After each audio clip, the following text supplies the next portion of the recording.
I'm Suzanne. And I'm Annie. And we have 111 years experience. And on today's episode, we have one of my favorite people in the whole wide world, Miss Hannah Vanzandt. And thank you for coming, Hannah. Yeah, We're so happy that you're here. And we talked a long time ago, probably when you first got diagnosed, that we were going to do this. Yes. When you were all the way through. Yes. Yeah. Yeah, we talked about it a long time ago. It's been a long time. Scheduling was, Yeah. But yeah. It's been a minute. It has been a minute, yeah. So we wanted her, or I wanted her, to come on and talk about her cancer journey. So where do you want me to start? I have to say, I know secondhand. Yes. Because I've asked her through the whole thing of what's going on, what's going on. But I would love to know how it all started. What was your first? Yeah. So it was, I guess, August of 2024, which is crazy. Because we were still teaching together. I was still teaching. That was almost 2 whole years ago. 2 years ago, yeah. I was taking a shower and, just doing my thing. And I must confess, I was not the queen of doing a really good job with the monthly self-checks that, we're all supposed to do. Yeah, exactly. But I happened to check and felt something that felt kind of like a grape, is how I describe it. Grape-sized. And I was like, that's new. And kind of got a little, and then I was like, you're whatever, you talk yourself down, right? Sure. You're like, it's nothing, I'm sure.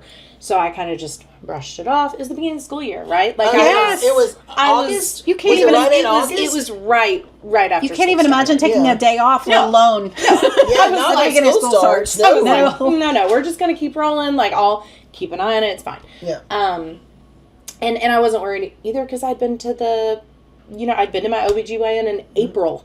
Okay. Wow. So I was fine in April. So that wasn't really even kind of on the radar. Mm-hmm. So anyways, I ignored it for a week.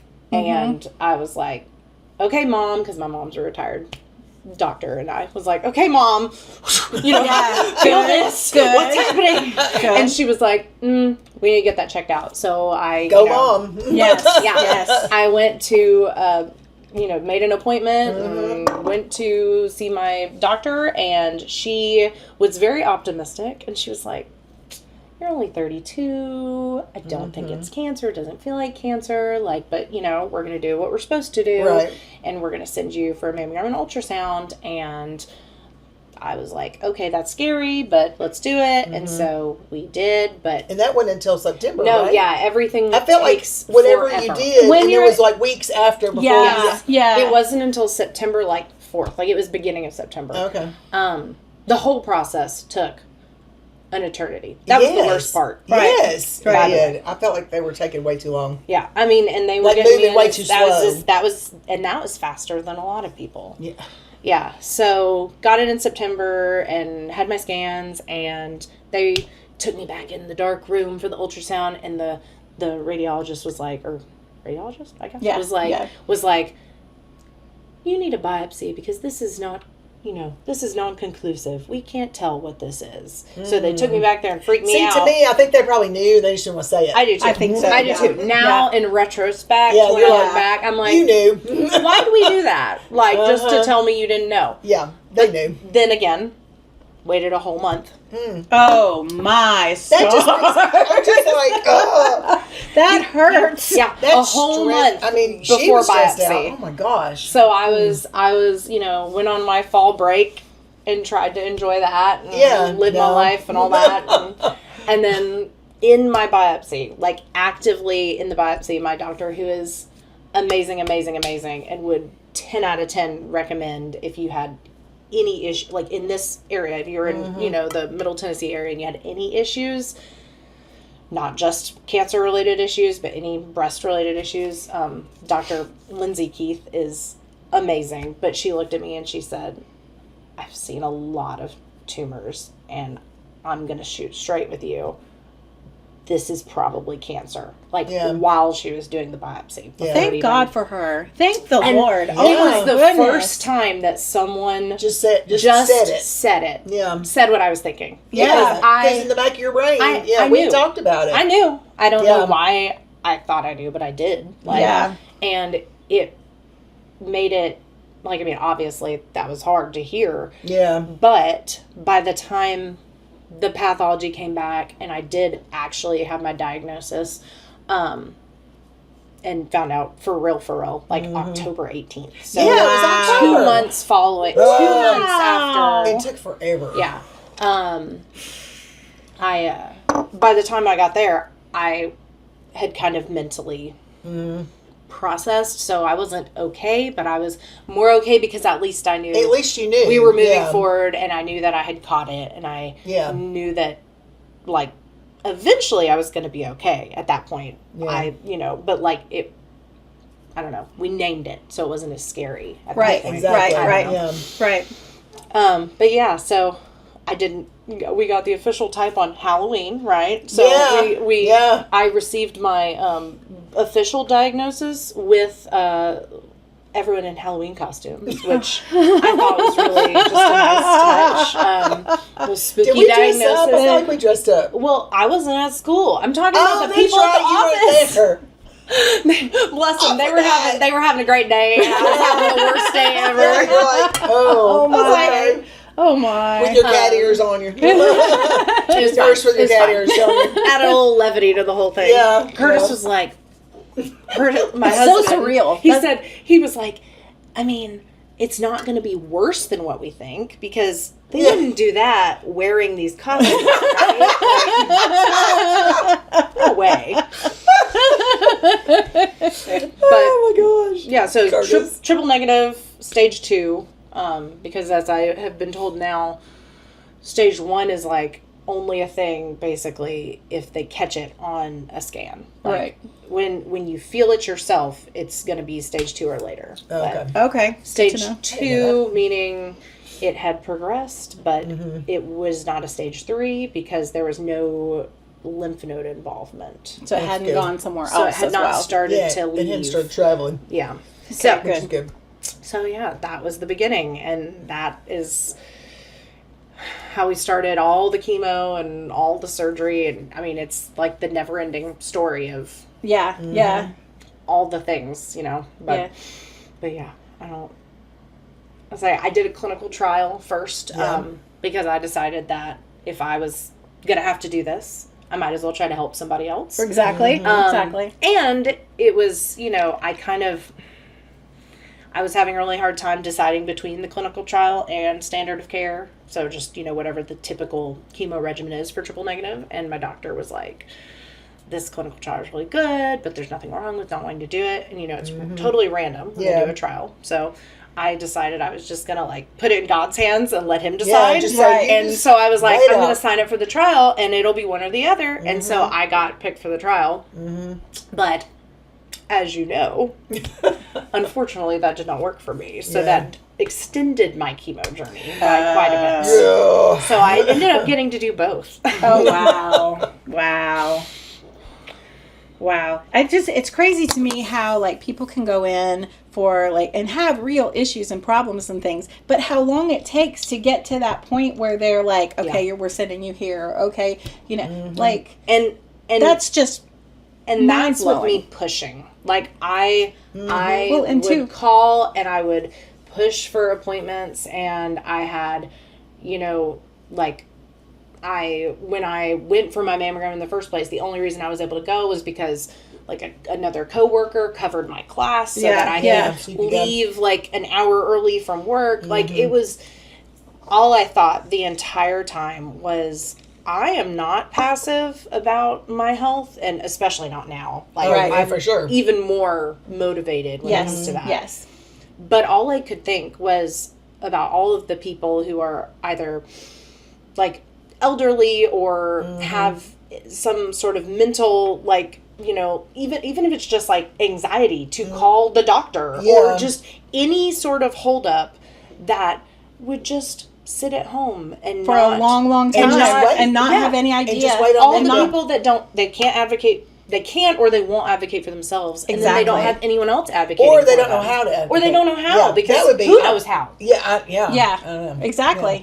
And at least you had like I was going to say, you have a doctor in your family that will help you, like, be like, no, Yes. push it. Yes. You And don't like you it, need push to call it. them and tell them that. Yeah, so that helps. And that was very really beneficial. Like, huge. having her back me up on, like, yeah, no, like, they should have responded by now. And on top of that, like, having been around, she had her own practice. So I was in her office all the time as a kid in the summer. So, like, I heard those conversations between, you know, I would hear, like, the normal goings on. So I had a pretty good concept of, like, how things are supposed to work. I think this should be moving a little bit. Yes. Squeaky wheel. Yes. Squeaky wheel. Yeah. And I was for sure the squeaky wheel all through treatment. Good for you. I Good. still am that. And I think, like, that's the thing is you want to know. I mean, like, that's what I always say is I want to know. Give me the most information. That's how I process the best. Some people are like, no, I don't tell me anything.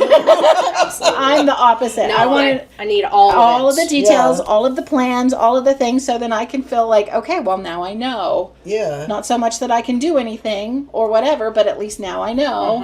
And I'll just deal with those little pieces as they come in. But oh my gosh, I need them. Yes. Yeah. I need them. Need the pieces. Yeah. Yeah. Because, like, sometimes the unknown is it's so like a much scary little monster that comes out, and your brain could take it to places that it doesn't have any business going. It turns into a scary, gigantic monster. Yes, It's just like spirals. It spirals. It spirals out. And bigger and bigger. Because mentally, the worst, like, obviously not physically, because chemo was physically way worse, but mentally the worst part was pre-diagnosis and then the time between diagnosis and actually starting your treatment. Yeah. Where you know it's there and you're not doing anything to stop it. Yeah, See, that would be really hard. That was not fun. And I'm like, let's start. Can we start now? Like, and they're like, I'll be there in 15. Yeah. And they're like, well, it's going to be another month. It doesn't move fast, yeah. Yeah, and anything that's related to a hospital moves on its own time. Yeah. It's a completely, it's like going to a different universe. Yeah. Because time is not anything you dictate anything at when you're working on hospital time. Yeah. It is, you are just in reaction mode. Yes. You cannot, you can't do anything. You're just in reaction mode constantly. And I find that a lot of people can't. It's maddening. Yes, yes. It's maddening. Like, it's maddening to a regular well, we're so used to schedules. patients. You know, well, I'm just saying teachers this. are like, we have to be on The schedule. patience part of it is like either you can disconnect from that or you cannot, and I don't blame anybody who cannot. Yeah. I mean, it is very, but either that or, like I said, my mom and I were always joking around that we have the gift of sitting in the hospital. We can sit there for hours and talk, and we're just happy, and we'll keep everything going and everything. Yeah. It's just kind of one of those things we can do. When my dad was in the hospital, my brother came and he was like, "Get me out of here." My husband was like, "I cannot do this. No. I've got to Staying go." too long. Yeah, Yeah. it's just too heavy. And I was just like, I don't know. We're okay. Okay, if you say hanging so. out. Where's the food? You know, we figure it They had out. snacks, right? What's Yeah. snacks? Yeah. Like when you would come for Yeah. treatment with me, and we were just like, "Hey, we have to Hey, hang out." We got Oh, darn. I was like, you know, I can't there's go a reason anywhere. I retired, so I can go take her to chemo. Yes. Because she was still taking treatment when I retired. So I was Yeah, like, yeah. well, now So they I'm kept free, going. and I can take you, and we'll just hang out all day. And we Sounds did. good. That sounds good. We did. We visited all day long. It was nice. love it was it. fun. Ah, that's precious. Some friend visits Some was friends- very okay. Yeah. That was one positive from it, for sure. Well, and I will say, like, it sounds very cliche, but it's true. Like, when you go through something like that, Yeah. like, it's hard to not sound dramatic, but I mean, like, you know, you do see, like, who your friends are, who shows up, who is there in the way that is helpful, not just like helpful in the sense of like doing things, but also just being there to let you just like unload all the feelings. 'Cause Right. There's, it's, you know, so much anxiety, and a lot of people, one of my least favorite things, after getting diagnosed was telling people, because I felt like no one meant to do this. No one ever meant to do this. But very often I felt like I was sharing something that was absolutely terrifying to me. And because they didn't know how to deal with it, I felt like a lot of people, generally people I wasn't close to, they would be so overwhelmed by me sharing that with them and like that news, and they're like, oh my gosh, you have cancer, then they're falling apart, and so and you have to help them. And then comforting them through it's like, my that's not really the way diagnosis. And yeah, I knew that like they didn't mean for that to be that way, and no one knows how to handle it. No one knows. Yeah. Sure, but that was so hard. So I told Curtis and my mom, I said, I'm not telling anybody else unless they directly are like coming and talking to me and asking me. I said, you have to tell everyone else because I can't do it anymore. Yeah. I can't tell anybody else. Yeah. I told it's hard. I was like, it's just too much because I was like, I can barely handle it on my own and having to comfort someone else. And I was like, if one more person tells me about their great aunt so-and-so who has who had breast cancer and they died, right? And it was always like, my great aunt so-and-so who had breast cancer, but she lived with it for 5 years before she died. Oh, and I'm going, is that supposed to make me feel better? Like, oh no. That was supposed to be an uplifting comment. Okay. And you're going, yeah, thank you. What do you even say? Like, what? That's good.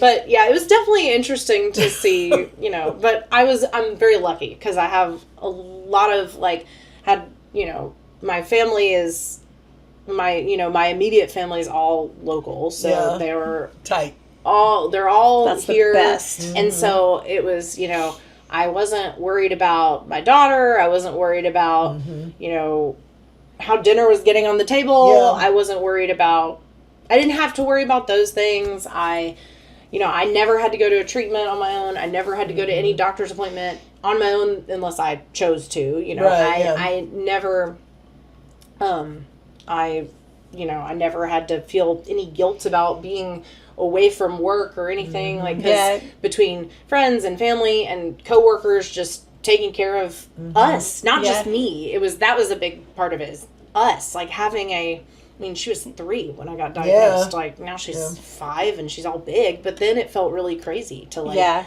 how do you not have this like permanently screw up your this kid, oh, for sure, and it's a big chunk of her life, and scare her to death. Yes, and just the whole bit of that. Yeah. Well, and I was not as with it as I, we're the planners, and they had to be I was physically, but also mentally not in my normal mom mode. But I teams at school were, providing baskets of things, big baskets full of things for me, but for her too, for Ellie and for Curtis and for the dogs, and for and DoorDash gift cards and we lived off of DoorDash gift cards. Those are good. Okay? Yes. Put that on your list, people. You have to do something nice for somebody. A DoorDash gift card is the way to go. That is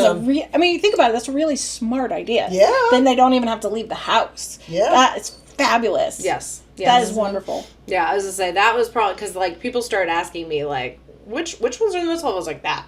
Yeah. That's great. But yeah, I was really lucky in that sense because I see so many people go to treatment and sit by themselves, and it just had people fighting because I had people arguing over who was going to take me. It's my turn. No, it's my turn. It's my turn. Put me on your calendar. Come on, put me in. Yeah, by the end they were all blocked up. Yeah. And I'm like, your village really stepped up. Yes, they stepped up completely, and I think that's beautiful. I just love that. That is fabulous. I wonder too, do you feel like it changed your life perspective? Because I know that a lot of people who go through it, like you said, it's a little cliche that you look at things, but you really do. You cannot go through these kind of things, and it changes the way you see your life. Like, I know I've sent stuff to you saying this, and like, or I've said this, and you've responded and been like, "Yep." Like I will never be the me that I was before cancer. No, exactly. Ever again. Like, it doesn't matter if it's, 30 years from now and I'm living cancer-free and healthy as can be. I will never be the version of Hannah that existed pre-cancer. And that's sometimes,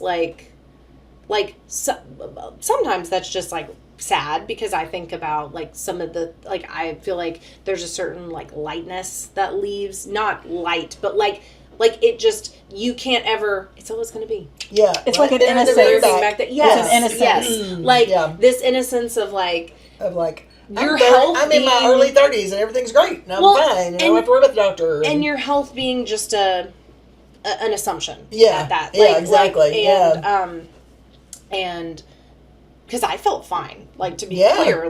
Before, it wasn't like I was feeling bad and then discovered I had cancer. I felt normal. Great. I felt normal, you know? And so just having that lurking in the back of your mind, I think, kind of affects how you go through life. But in some ways, that I don't want to say cancer's a gift, because cancer's the worst. Right. But I think going through that experience has... improved my way of thinking about a lot of things. I tend to be someone who has struggled with anxiety most of my life. And I'm not saying I'm not an anxious person. No, that's not what I'm saying. However, I do find that the amount of spiraling that I maybe would do about some of the smaller things previously, not never, it's never a thing, but some, it is easier to keep things in perspective sometimes now. Right. It is, that makes sense. It is, I find myself checking myself and being am I in the moment? Am I living now? Am I enjoying the simple things with Ellie? Am I over here? Am I saying yes to this because I want to do this, or am I saying yes to this because I feel like I have to? Because that's a good lesson. That's a huge lesson, and that is a big thing. That's huge. Life is too short. I'm gonna say I probably didn't get that one until I was 40. So you jumped ahead. You jumped ahead. And I mean, they say it ages you. To have chemo, and it does, absolutely. My body, it's hating on me now. But mentally, I think you do some big leaping. Some big aging too. Because it's, tomorrow's not promised. And Exactly. I'm not going to spend my time on... silly things. I'm not saying I'm never going to do something I don't want to do. That's not what I'm saying. But, I'm not going to waste my energy and my time on... things that are not fueling a relationship that is not one that is a good relationship to, I'm going to focus on the people and the things in life that I want to focus on. Yeah. And I'm showing up. Yes. The priorities in your life are just so things much. out of guilt. Nope. Out of feeling beholling to someone because Nope. So I'm gonna say that's I guess for sure. Yeah. I don't want to say a plus of cancer, but it does change some perspectives, right? For sure. Yeah. I think that and I look back at you look back at 30s, 40s, 50s. In your 30s, generally, that's when you finally have that self-confidence and to be where 20s, I felt insecure. I was anxious, insecure, and then I kind of got into my 30s. I'm gonna say somewhere around between 35 and 40. I kind of figured out, well, I can do what I want to do. I don't have to do what everybody expects me to do. Yeah. And I don't really care if they expect me to do it anymore. Yeah. But I feel like you got to jump ahead in line. You really did. I mean, it's a horrible way to get there. Accelerates but a lot it does. Of that in your brain. That wisdom that you kind of get. And I think also my mom has a saying, well, you don't need if you've had the real wolf at your door, you don't need to make up a wolf at your door. Yeah. You don't have to borrow drama. Yes. You know, if you've had the real thing in your life where people have really been like standing on the edge of life, you do not have to borrow trouble anymore. Yes, absolutely. You're avoiding it at every cost because you know how bad it can be, and you don't want any part of it. So You're like, stay far away from that. Stay away from that. Then that's like also what goes with that preventative stuff is like that is a good way to stay ahead of it is to try to be before the problem gets this way or that way, gets out of control, try to just be ahead of the game as best you can. Yes. They don't make it easy sometimes with the waiting though. I gotta say, I'm with you there. They don't make it easy for the waiting. That was hard. That was really hard. Yeah. Having to wait. Didn't think they would ever move. It's like, why won't you move? Yeah. What are you doing? You're it's like, frustrating. What do I do? And it wasn't even me. It was her. But having to watch her go through it was, it's hard because you want them to be okay. Exactly. You know? And Curtis would talk about he was like, it's such a weird thing. He was like, I don't think that unless you're like living in very close, like everyday orbit with someone going through that, even if you've had a relative that had, cancer or something, unless you're seeing them on the regular, like seeing them every day at work or seeing them at home or seeing them, like you can't fully get. Like, he was just like, it was the worst because it was the one thing where he was like, he couldn't fix it. I can't do anything. Yeah. It doesn't matter what I do. I can't do it for her. I can't take it away. I can't really make it better. I can do everything else possible, which is what he did. And he was fabulous. He is. He's so good. I am extremely, extremely blessed with a you picked a good fabulous husband. Good job. Yeah, I mean, really. Good pack. Because he did everything. He did everything you could think of. So that I didn't have to, because he was like, I couldn't do anything else. Yeah. He was like, I just feel helpless. Like, I can go and I can sit there. Yeah. And be there. And but that's all that I can do, and, and then after, when I'd be at home, I mean, he could be there, but like, I don't know, like when you're feeling sick and queasy and can't get out of bed and like, I mean, what else is there? I mean, like, so, but yeah, he said that part he was like not surprised at how hard it was, but surprised at how frustrated he would get because he couldn't do anything. Because he couldn't help, and he needs to, like, action is how he like, that's his norm, that's his like, love like, language, like actions. I'm gonna do Service. something, Yeah, acts of service, So instead, he did all the dishes and all the cooking and all the laundry and running Ellie all over the place and all the things. But yeah, he's so a good one. he is a good one. He's a good one. I'm glad you had him. Yeah. But are you considered cancer free now? Okay, so because of the type of breast cancer, so triple negative, which is like, getting into all the types discussion is always a little confusing. Yeah. But it just basically means like mine has no connection to hormones, which is like, could be, I mean, like, in some ways it's nice because it means I don't have to be on like hormone blocking medications for the rest of my life, like a lot of women are, which have a lot of side effects. But also it's scary because you don't have the ability to do something to prevent more of it coming back. So triple negative used to be like the one that like everyone's like, oh, you don't want that one, right? Yeah. Like my oncologist said to me, there's breast cancer. And then there's triple negative breast cancer. And I was like, oh. Yay. So I didn't just get breast cancer. I got the fancy kind. Not the lottery you wanted to win. Not the lottery you wanted to win. I mean, we knew you were fancy, but I mean, come on. It had to be extra.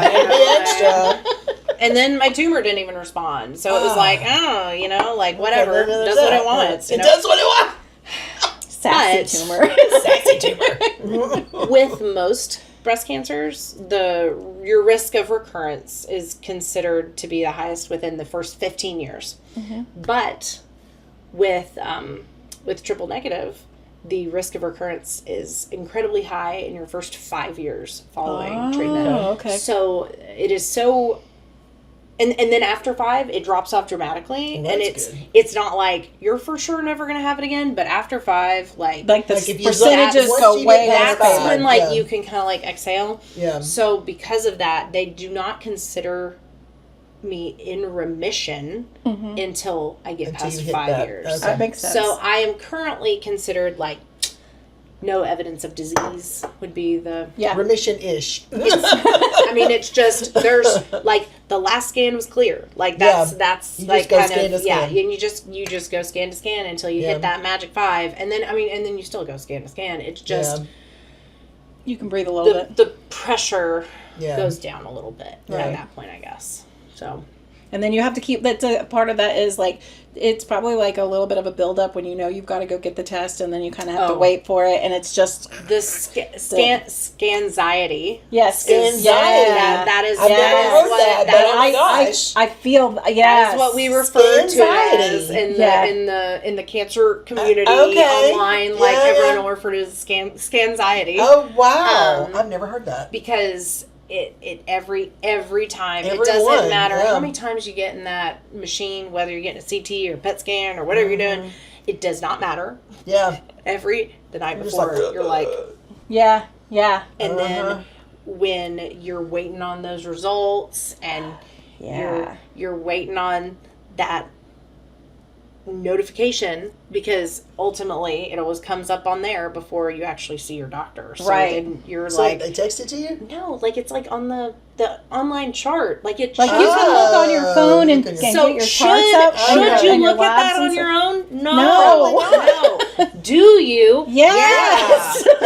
Because like I'm not gonna go look at it and I'm like looking like no evidence of where is it? You know, it doesn't matter how many times I do it. I'm just Now you have to go scan every 3 months? Every 6 months right now. 6 months, okay. I go for blood work and to see him and all those things every 3 months, but it's every 6 months right now, and eventually I'll go to a year, and it'll probably be a year forever.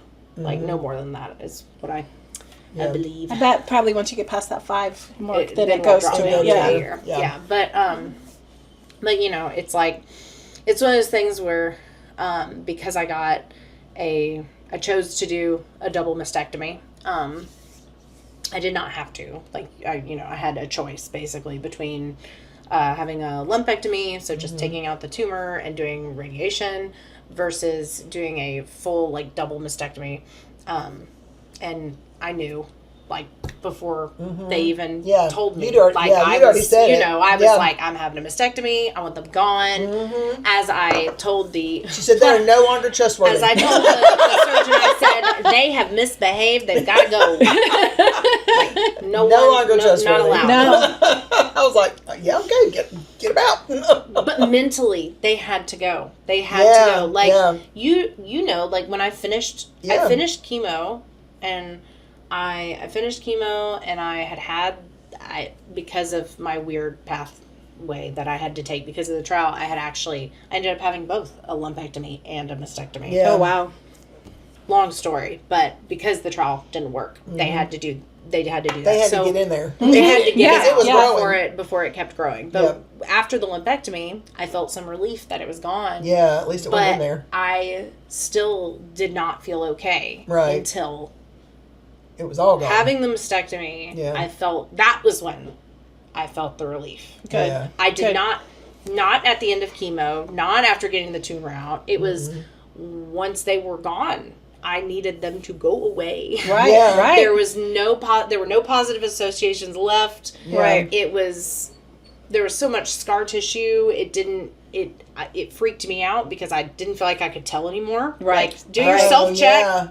Yeah. Who knows what all that is? Yeah. You know, it was like nothing was right. And so I chose to have a mastectomy, and but because of that, like it is a thing of like the scans are you know, it doesn't make you more likely or anything like that for this to happen. But if I were to have a recurrence, it would most likely be somewhere else in my body, which would then then that's considered stage 4, which is because it traveled forever. Because it's traveled. Yeah. Yeah. Yeah. So you know, my doctor looked at me and he was like, I said, what would you do? Would you, if it was your child or your spouse or, you know, what would you do? And he said, I would say she should get a mastectomy. Yeah. Because, you know, you're in your 30s. And exactly. You have a lot of life left to live, for sure. And he was like, I would do that, and I would say, let's throw everything that we've got at it. And so that's what we did, and that's why we did the whole second round through chemo, which was considerably worse than the first. Yeah. Was that the Red Devil? Yes. The Red Devil. Wow. She texted me these pictures. She was like, look at this. Big syringe, full, like this thick around syringe, you know? Yeah. But it's not that much, like, in there, but it's dark red. Oh, wow. Yeah. It looked radioactive. Nicknamed the Red Devil. Well, okay, there's something about all these nurses getting, they're wearing, like, these all these they've got on gloves, they've got on the like, all like, the we don't covers. even touch it. They, like, do all this stuff, and they put on their masks, and they're like, this is super toxic, I can't touch it. Now let me insert it into your body. Oh, God. Just gonna shove it in your vein. It's fine. Gosh. It's got all these, like, warnings on the IV bag, you know, it's like toxic. Yes, you know. Nuclear waste. Yeah, let me just shove this in your vein. It's fine. It'll be fine. Like, watching it go into me, like, oh, okay. This doesn't feel warm and fuzzy. But Scary. Yeah, that was scary to look at. I was like, oh, goodness gracious. that one was rough. But after they do that, then you can feel also to like, well, okay, we've done everything. We've done it. You can't say you didn't. Like, we did it it all. We did it. And that's what my uncle just said. He was like, listen, he told me before the second time through, he said, you can stop. Like, you don't have to do anymore. Because technically at that point, there was no tumor. Right. He said, but since it didn't respond to the first one, we have no idea.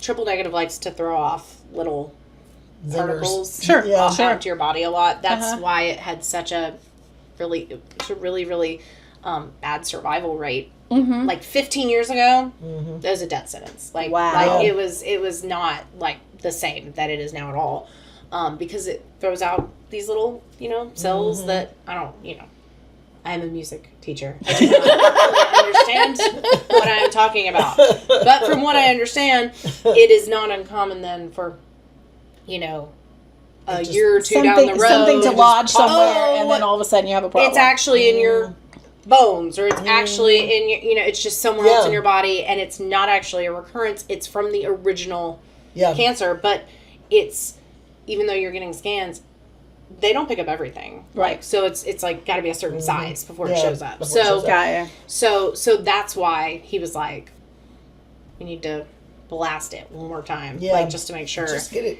So we did. And so they did. Wow. We did.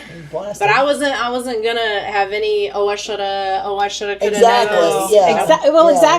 Exactly. And you don't want to do it. It's already enough going back on in the back of your head. You don't need anything else. No. Regret. No regrets. No, you hit it hard with everything. Yeah. And it paid off. For sure. So how did you feel like now that you're kind of on the other side of everything, if you were going to talk to somebody who is either A, going through it, or B, could be going through something similar, I do see like there's a lot of, more than I ever realized, women of all ages who go through some form of breast cancer. It's unusual nowadays, I feel like, to not have somebody in your family or that you know, or a relative, somebody's been touched by it. Coworker, friends, relatives, lady from church. I mean, you know people. Yes. A lot of people who have had to deal with it. I feel like almost like if you live long enough, you'll probably have some kind of something that you'll have to deal with. Yes. Yeah. I would, well, first off, just from the like prevention standpoint, now this wouldn't have really done anything for me, but to people like in, 30s, 40s, 50s, like, I would say that everyone needs to go get tested for genes that can cause breast cancer. Not just BRCA. That's the one that everyone, like, knows about, I guess. It's BRCA1 and BRCA2 because they're the most common, I guess. Like, even though they're not the only ones. There's like 50-something genes that can cause different kinds of cancers. And it's an ever-growing list, but you can go and you can get your blood tested to see if you are, it doesn't mean you're going to have cancer. It just means that you are genetically predisposed to make it more likely that you may. And that's not just breast cancer. Like, there's other types too. So I did not have one of those genes. But that, that doesn't mean that there couldn't be some other gene that they haven't discovered yet that I could have. Oh, boy, that's true. And if I was someone that had, I would really have, I would have loved to have known that ahead of time and known what the risks were and been able, So I would say that's a thing. The monthly self-checks are so much of a thing. I am now the queen of at work, all the all the women at work. I'm like, hey, you need to go get your boobs checked. No, you need to check them yourself too. Don't go once a year. Go check. But then Lordy, I forgot what your question was. Well, it was just what would you tell people? My brain, it's fine. It's fine. No worries. The chemo brain is so real. It's fine. It's fine.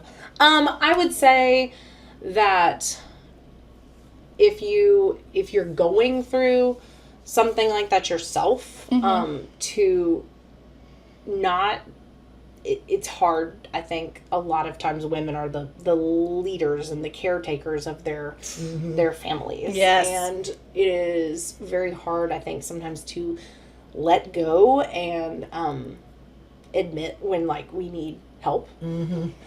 So I would say to really have grace with yourself and to allow yourself to ask for help and lean on the people that are offering. What do you need me to do? Because it is hard.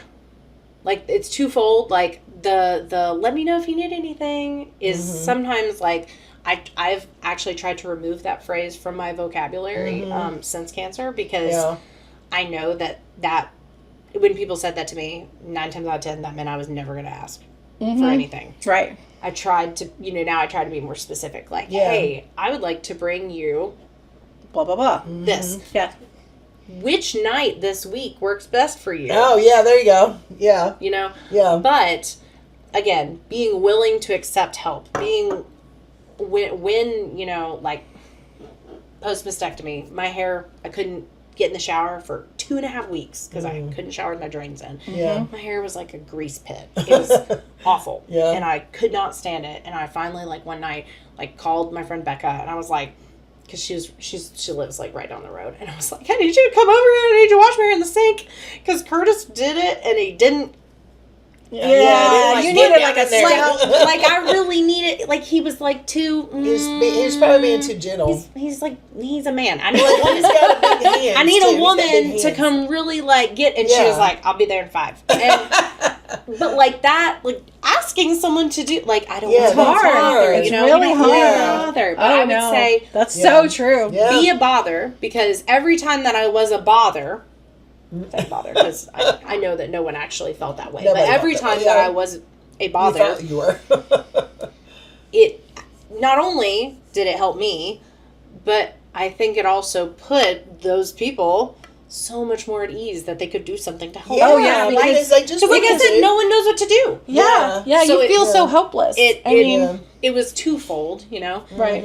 I would say find the person that you know that also has cancer because it was really, really helpful, to be able to text. I had a person, one person that I knew that had gone through a very similar journey. She had gone through chemo and she had a mastectomy. So all the just random little I wonder what I need like, do I need this for after my surgery? Like, do I need this? Is this a useful thing? Is this actually worth my time and money? Just the random stuff, like, just being able to text, just being able to, like, reach out and say, hey, like, what about this? Hey, what about this? Because there's so many random things that one would never think about that all tie into it. Sure. Well, and you had all those scarves, and you thought you were going to wear them.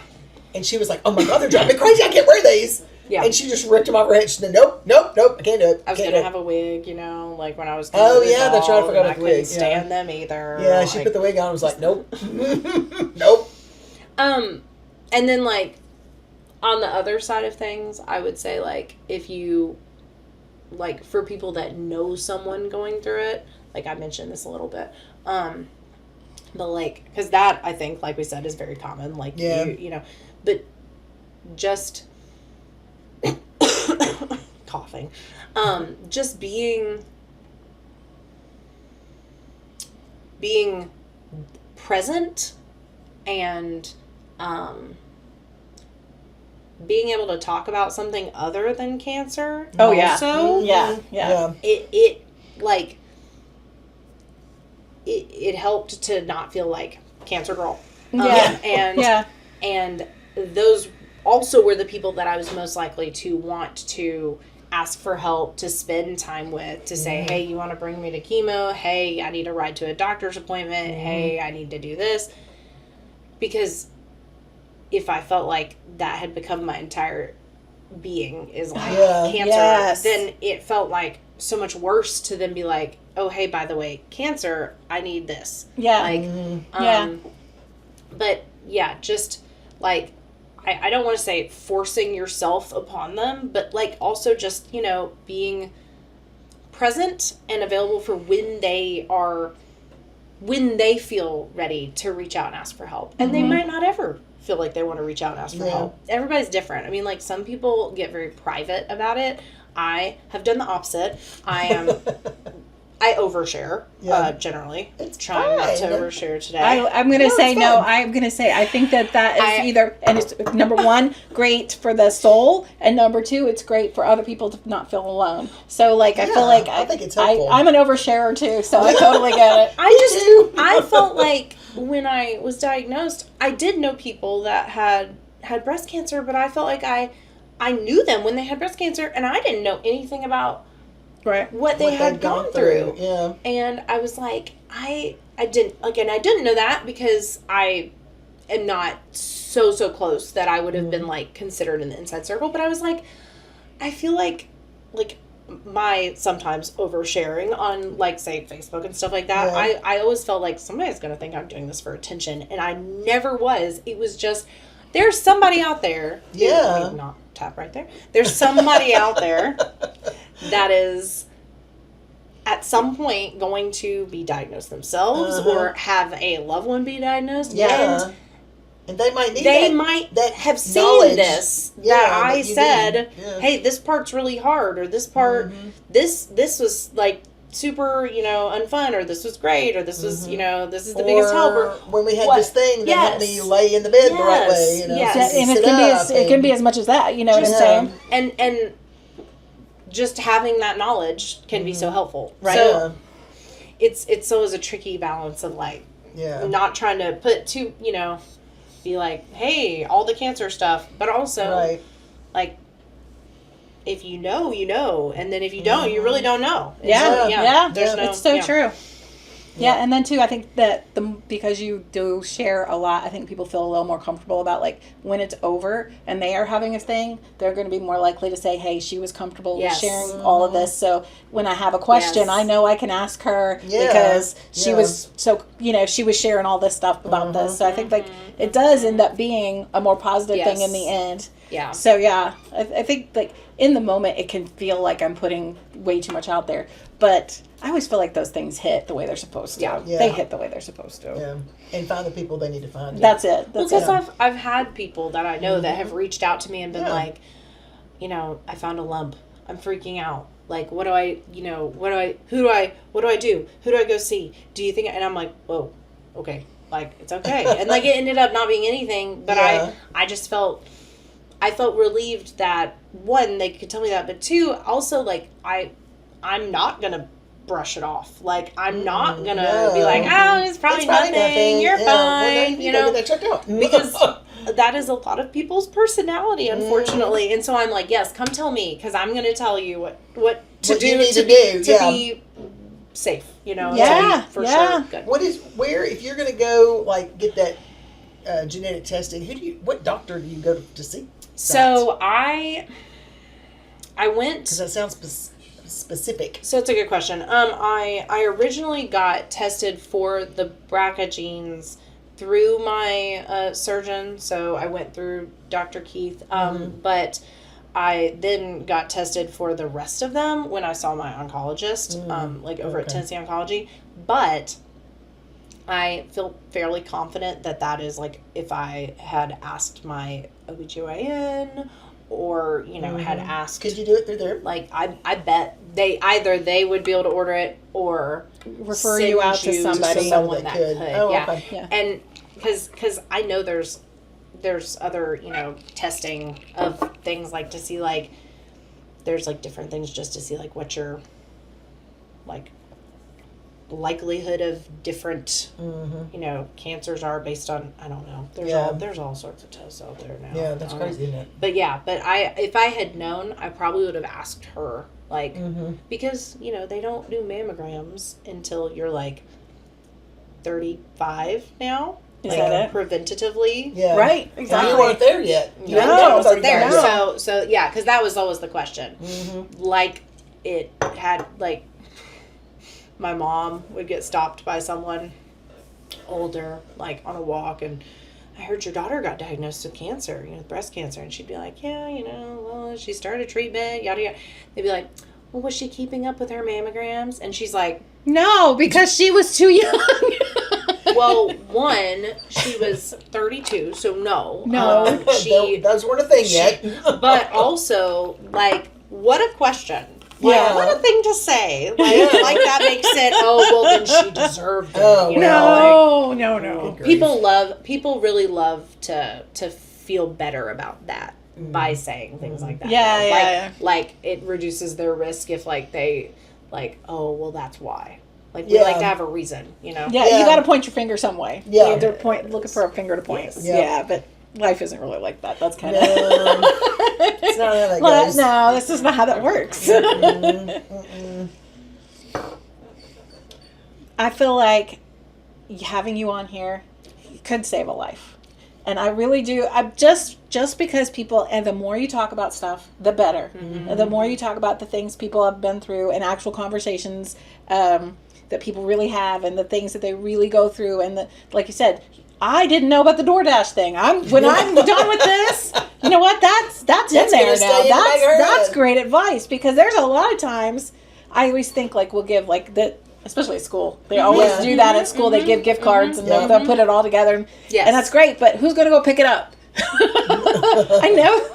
Put those two things together. So, yeah. I was going to say, anything that makes it easier like that is absolutely for gives you a different perspective on how to think about stuff.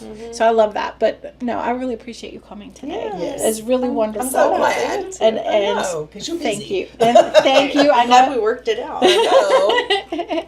We appreciate you. So if you want to tell us your story about things that you've been through, whether it was breast cancer or any kind of cancer, I think that there's a lot of people out there who have had these kind of things, and I would love to hear your story, or even just snippets of your story. Find us on Facebook, Spotify, TikTok, and what else? YouTube. There's always one I can't even remember. Yeah, if whatever the last one is, she looks at me and goes, I don't know. We'll see you guys later. Bye-bye.